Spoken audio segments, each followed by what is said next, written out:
What's going on, guys? My name is Renegade. Today we're here for AQW Q&A. Today we're on episode 15. Before we get into the video, as always, leave in your questions you want to ask for next episode of the series in the comment section down below. While you're down there, leave a like and subscribe if you haven't already. This is a bi-weekly series, so if you subscribe, you'll be notified every 2 weeks when this is uploaded or when any of my other videos go live. Now, as for this week's episode, we've gotten all the questions from last episode of the series. I was going to say last week's episode, but it's the last episode of the series. And just a little thing I'd like to mention, I am sick right now. I was not going to record this, but I guess my voice has gotten a little better throughout the day, so I'm still recording this, but there might not be tomorrow's video because I'm still kind of sick, so yeah. Other than that, let's get into the video. So our first question this week is coming from lolnage400 or NEJC400. They asked, what class are you recommending to get from rep? So the best rep class is, I guess, what you mean. So the best rep class, in my opinion, right now is Shaman. Shaman is, one, you can't get it with AC, so it's kind of more exclusive than the other rep classes.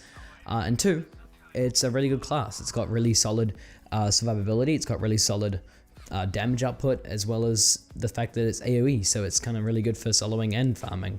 So it's a really overall good class, and I really do enjoy the class, and I enjoy the whole aesthetic with the class as well. It's got pretty good armor, so yeah, it's the best rep class in my opinion.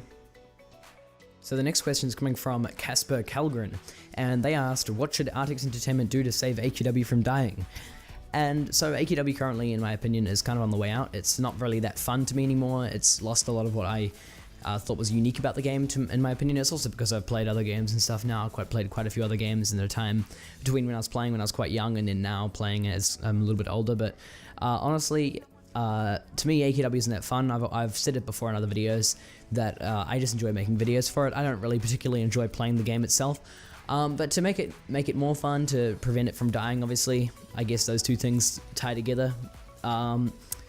Really, for AQW to be fun again, what they'd have to do is completely redo the combat system. I think they'd have to implement a new class system, make them actually more fun, more satisfying to use, because right now, none of it's really responsive. It's all kind of like delayed and laggy, which is a big thing for me.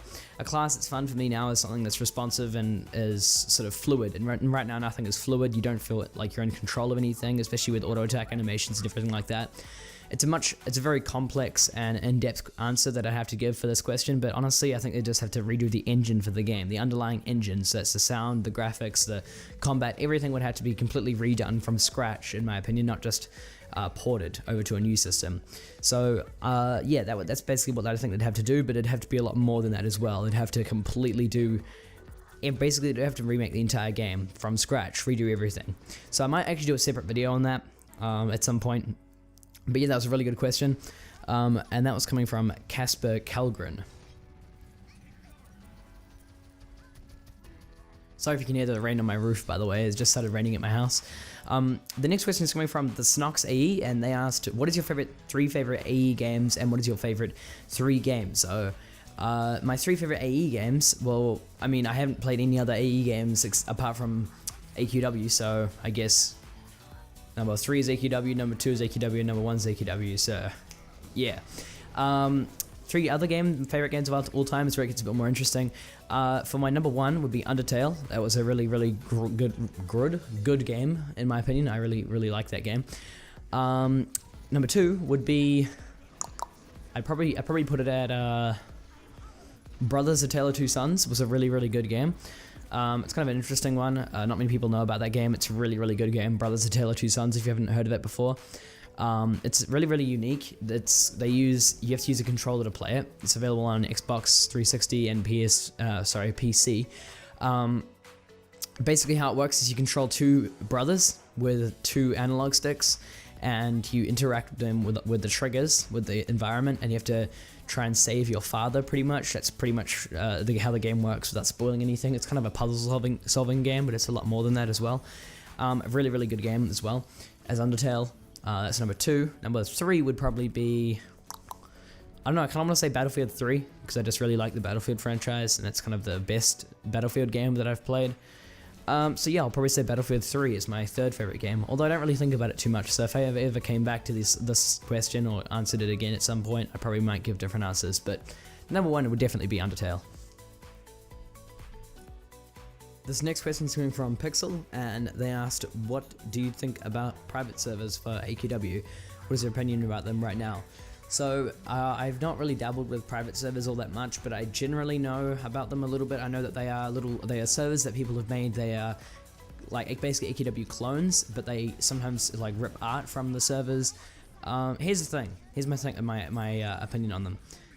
It doesn't matter if they're ripping art, and it doesn't matter if they're doing anything. As long as they're not making profit off of AE's work, then I guess it's fine. It's kind of wrong. I kind of see where AE is coming from if they take them down or if it's against the law or something like that, but as long as they're not making profit, I think they should be allowed to happen, I guess, if that's what you're asking. I haven't personally used any or anything like that. I just don't really have much interest within AQW even that much anymore, so it's not really interesting to me to dabble with something else. But I know on some of them you can just go into the server and you've got like Ungodly Rivers and Olgath as soon as you get in and stuff like that, so it's actually kind of cool to like test out weapons and stuff, I guess. I don't know. As I said, I haven't used them before, so I don't really see the point of them, but yeah, I guess they're cool for people who want like that sort of thing. And I guess it's fine as long as they're not making any profit. So this question's coming from I don't know. It's you know how like there's the MHM, which is like and then there's the NHN, which is, I presume, is just with an N. Either way, that's his name. You can see it on screen if you don't understand it. Either way, he said, "Hi Renegade, what is your favorite Throne of Darkness event?" My favorite Throne of Darkness event would be the Castle of Bone. I haven't played any of the other one. I think I've played the PAX one, and that was alright, I guess. The Surrey one was pretty good. The 7 one was actually really good as well, but I probably prefer the Vaden one, the Castle of Bone. That was really cool. I really enjoyed playing that one. I think they had the best writing out of that one, out of all of them. Actually, that's an aspect of AQW that I do enjoy, kind of leading on from like one of the previous questions I was answering. Yeah, that's part of AQW I do enjoy sometimes. It's the writing. The writing, they've got pretty good writers, especially when Artix comes in and writes stuff. It's pretty good. So yeah, but you know, that's my favorite Throne of Darkness event, the Castle of Bone. Acewell asks, alright, these are not related to AQW, but I have to ask, how old are you, how tall are you, and did you play any other AE games? So, how old am I? I'm 15 years old. I'm actually pretty close to turning 16. How tall am I? I actually don't know, but I think I'm like 190 centimeters tall, so I'm kind of tall, I guess. And I already answered this previously in the video, but no, I don't play any other AE games at all. And a follow-up question, which AQW, AQD, Dragon Fable NPC would I have as my girlfriend? Well, I don't know, I don't really remember any female NPCs. As I said, I've only ever played AQW, but I might have to go with Scarletta, you know, the girl from Throne of Darkness. She's pretty good looking for a AE character. I mean, it's not really any other characters that come to mind. I mean, I can't even remember names of any characters, to be honest, so yeah, I'd have to go with Scarletta, to be honest. So the next question is coming from Harold Rave, and they asked, do you think AE should decrease prices of membership and ACs? What do you think if all reputation classes would be easier to get? And this question takes all the questions together. Do you think AE should change their game from pay to win? So, AE should decrease the prices of membership and ACs? I don't know, because it's a tough one. It depends on how much value I think that they should keep them in the same price, but make them more valuable, if that makes sense. So, membership currently really isn't that worth it, to be honest. If I didn't make AQW videos, one, I probably wouldn't be playing AQW, and two, if I was playing AQW, I wouldn't have membership. You know, like I think it benefits my videos because I can do videos on some membership only stuff. I can show you guys some membership only stuff, and even sometimes I can be like, hey, this thing is not worth it, so don't buy this. You know, like. ACs, in terms of ACs, I think that they should really rethink the way ACs work right now, because really all ACs are at the moment either a way to get rares or a way to get stuff without having to do anything. You know, like, for example, you can get the Eternal Inversionist class for ACs instead of actually having to work for it. So it's pretty much just like a way of skipping work. I think ACs should be getting separate things, or maybe they should be getting like, they should really flesh out the way ACs work and make them more valuable, you know?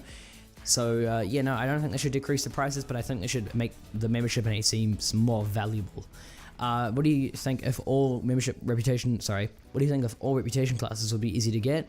I think it should be harder to get, to be honest. I think everything should be really difficult to get, and everything should be like exclusive and interesting, you know, like everything's... Well, okay, here's the thing. Reputation classes are pretty easy to get, you don't have to spend that much time. I think they should have an actual level of difficulty, you know, like instead of just having to spend so many hours doing something, I think they should have an actual level of difficulty, as well as actually having like a, what's the word for it? I don't know, like a system in place for making it like really, really difficult. I think they should just be more difficult to get, actually, not easier. Otherwise everyone would have everything, you know? Like, I think it should be really quite an achievement to get a reputation class, rather than just being like, hey, I spent a couple of hours one afternoon doing this and now I've got this class. And third, this question takes all questions together. Do you think AE should change their game from pay to win? Yes, of course they should. Like I said before, ACs shouldn't be just a way of skipping time, you know, like... and even right now, in PvP, there are amulets you can buy. As far as I know, I'm not too experienced with this, but as far as I know, there are amulets you can get that are only membership, and they just give you more health than the non-member non-member amulets. So it's like, if you've got membership, you pretty much got more health in PvP. So that's really, really pay to win. Like, that's probably the most pay to win you can get. So yeah, I definitely think they should change it from pay to win. Pay to win is bullshit. Like, I don't like it at all.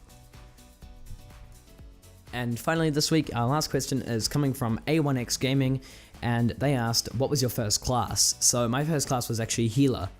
I think I might have answered this question before, but either way, my first class was healer.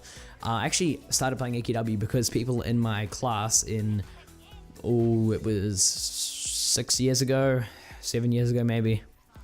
Probably, no, 6 years ago actually, were playing AQW, and they were talking about how they needed a healer for their group that they were playing. And they're like, hey, we need someone who mains a healer class. And I was like, hey, I could totally do that. And it was like a way of me like getting into their friendship group, pretty much, kind of thing, a little bit, I guess. And so I played healer. Either way, I hope you guys did enjoy the video. If you did, leave a like, subscribe if you haven't already. Again, this is a bi-weekly series, so that you can subscribe to be notified when the next episode of this comes out. And also remember to leave your questions in the comment section down below. I'll try and answer as many as I can for next episode of this. And other than that, I'll see you guys in the next video. Peace.